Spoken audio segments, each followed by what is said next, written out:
3, 2, 1.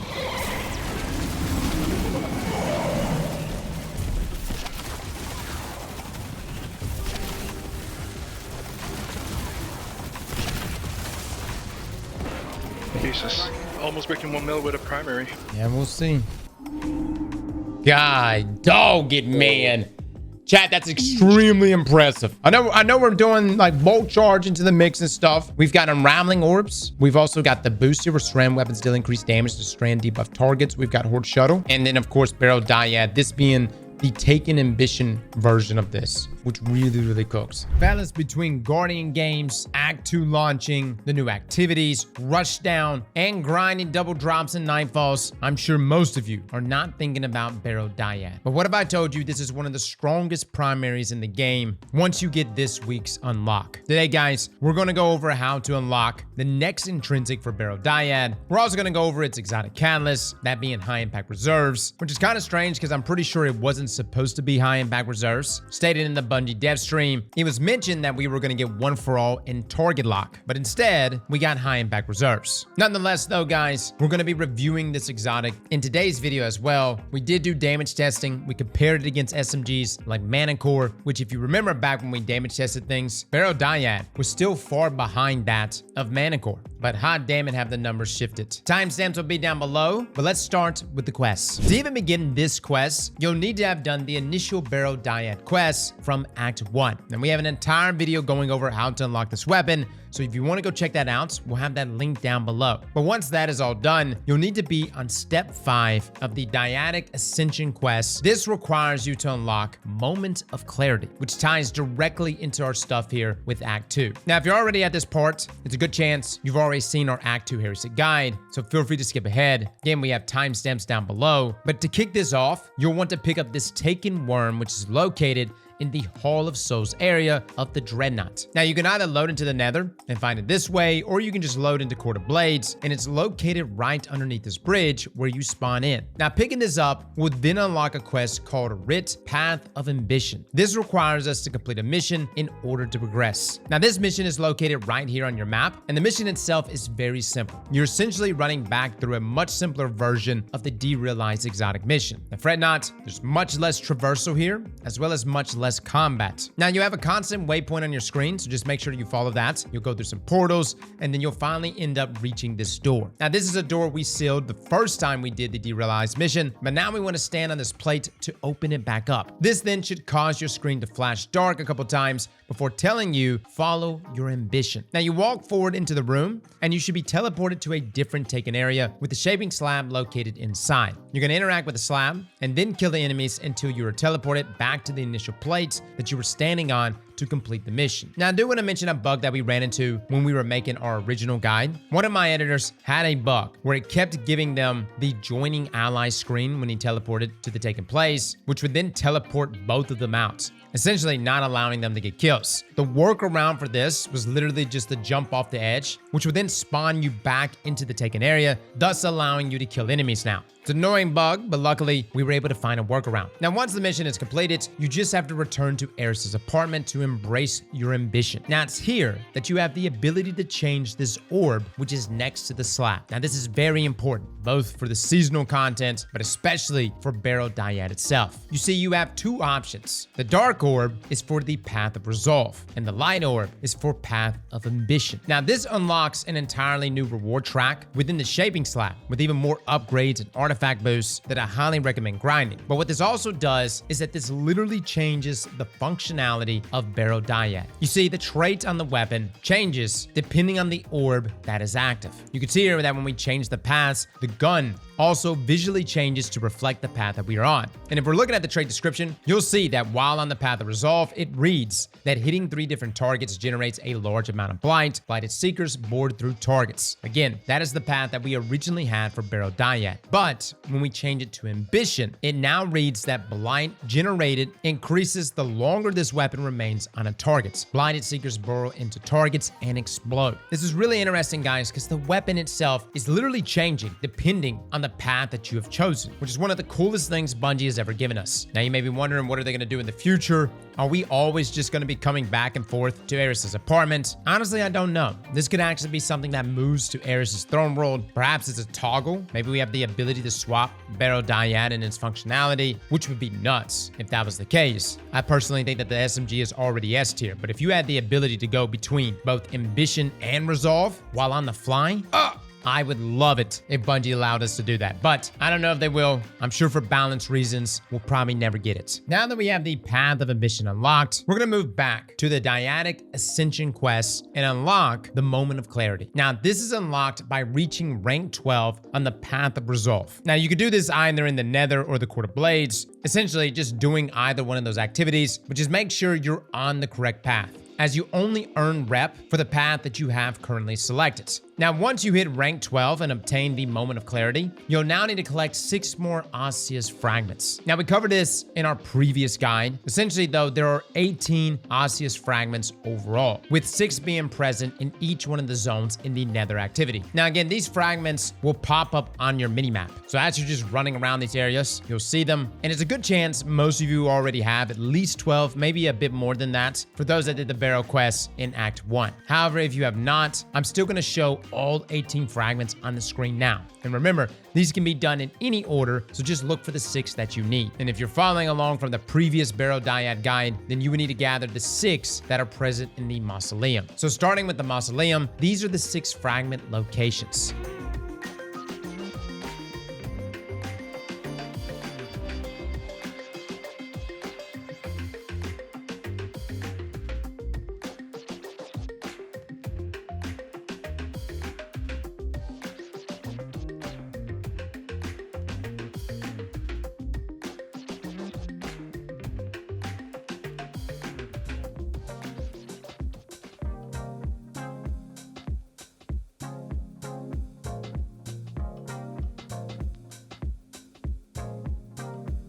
Then we have the Hall of Souls.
And lastly, we have the Trenchway.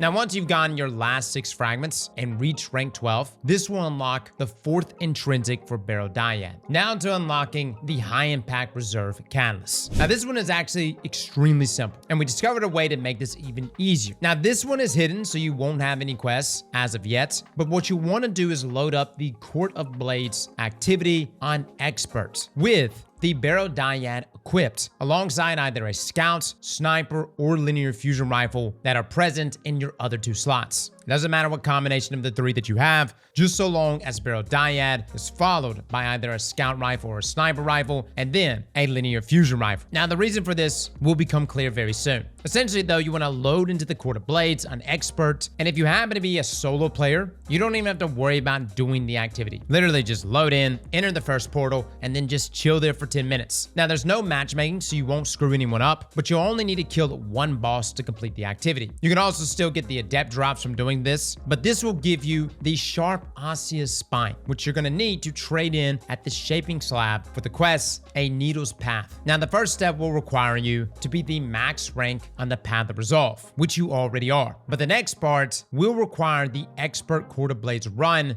with precision damage, which is why we recommended you do that for your first run, because if you did, this will actually auto-complete, and it will give you the high impact reserve catalyst. Then you can go to the Enclave, guys, and slot it in. Now, with how to unlock the new intrinsic and catalyst out of the way, I do want to take a deeper look into this exotic and how it's performing now in its new form. As mentioned earlier, the trait Taken Divergence can be switched between either the Path of Resolve or the Path of Ambition, and this can be done at any time in Eris's apartment. Now, the Path of Resolve is more focused on AoE damage, and essentially just dealing more damage to groups of enemies, while the Path of Ambition is purely for single target damage. And let me just say, guys, it lives up to that. Now, each path also changes how efficiently the blight meter charges. You'll see here that with the Path of Resolve, when you rely on hitting 3 separate targets, you'll get this huge chunk of blight charged up, essentially only taking 2 instances of hitting 3 different targets in order to gain a full meter. And it seems to have a very similar time requirement, where you have to hit an enemy within 3 seconds of each other, literally similar to that of One for All, which actually may be the best thing to synergize with Path of Resolve. Now, something I do want to mention about the meter is that it has 6 sections that make up the full meter. Now, this reflects the amount of Blighted Seekers that you currently have charged, and then upon initiating a reload, this will then load them into the gun for 7 seconds. Now, there's also 6 dots on your reticle, and that actually serves the same purpose when those Seekers are loaded, giving you another visual indicator of how much juice you got. Now, when you reload, so long as the meter is present within any part of a given section, that's how many shots you will load up. For example, if I reload the meter while it is completely full, or if it's at 6, just about to be 5, it will still load 6 Seekers since it's still in that 6th section. I just wanted to give some clarification though on that meter before we move on. Now let's look at Path of Ambition. You can see here that hitting 3 targets does nothing extra for our meter, but if we lay into a single target, this causes the meter to fill up much faster. You can see here that shooting here against Carl, it takes 26 shots in order to reach that max of 6 Seekers. Now, one thing I really like is that this path also reflects the behavior and damage of the Seekers themselves. For example, when you're firing on Path of Resolve, the Seekers will hit a target and then bounce off them to nearby targets. Now, as for the damage, against Carl, 1 Seeker does 5,788 damage. However, when we look at Path of Ambition,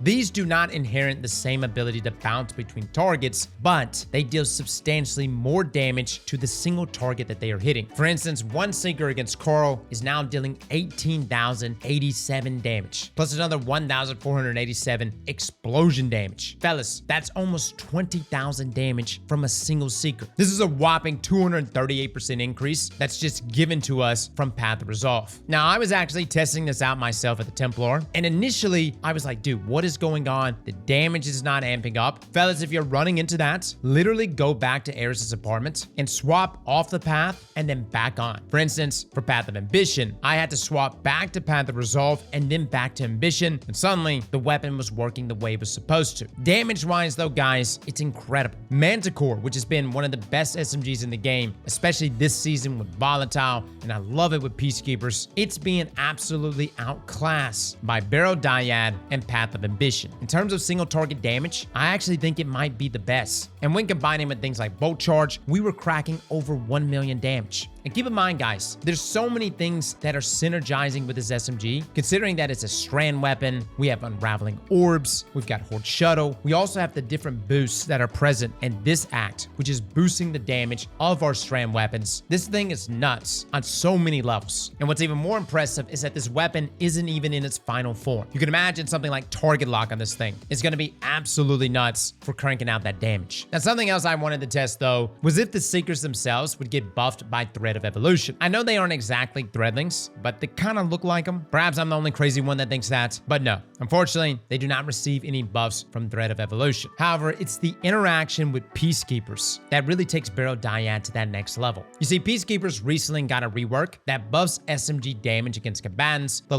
longer you sustain fire. Now, this works for the Blinded Seekers. For instance, here at base, we hit for a total of 19,574 damage. But then with Peacekeepers, we were able to increase this to 23,489 damage. And you can see the damage boost popping up in the bottom left, confirming this interaction is working, which is very nice. Now, moving on to the Catalyst High Impact Reserves. Now, listen, guys, this is not a bad perk, but it is, in my opinion, the weaker of the 4 exotic catalysts. The perk deals bonus damage, though, as your magazine drops below 50%. So in Barrow-Dyad's case, this starts on the 17th shot of the magazine. Now, this damage ramps up as the mag gets lower, and you can see here at base, we hit Carl here for 1,728 damage, and then from shot 17, we deal 1,937 damage, which is roughly a 12% increase, and then finally capping out on our last shot at 25.6% increase in damage at 2,171 damage. Now, I'm not saying it isn't bad, but it's not the best, at least in comparison to the other exotic catalysts, especially things like One for All and Target Lock. My only issue with High Impact Reserves is that there's really no synergy with this and the Blinded Seekers, since you have to reload in order to load those Seekers, which High Impact obviously wouldn't be procced for. Now, you may be saying, well, Cross, aren't we going to run into the same situation with Target Lock? I think you might be right, as the increased damage from Target Lock requires us to remain on target. We're still going to test this out just to see how this plays with Barrow-Dyad, but we may be in a situation where One for All is in fact the best exotic catalyst, both for Power of Resolve and Power of Ambition. The question is, does the 35% increase in damage from One for All overlap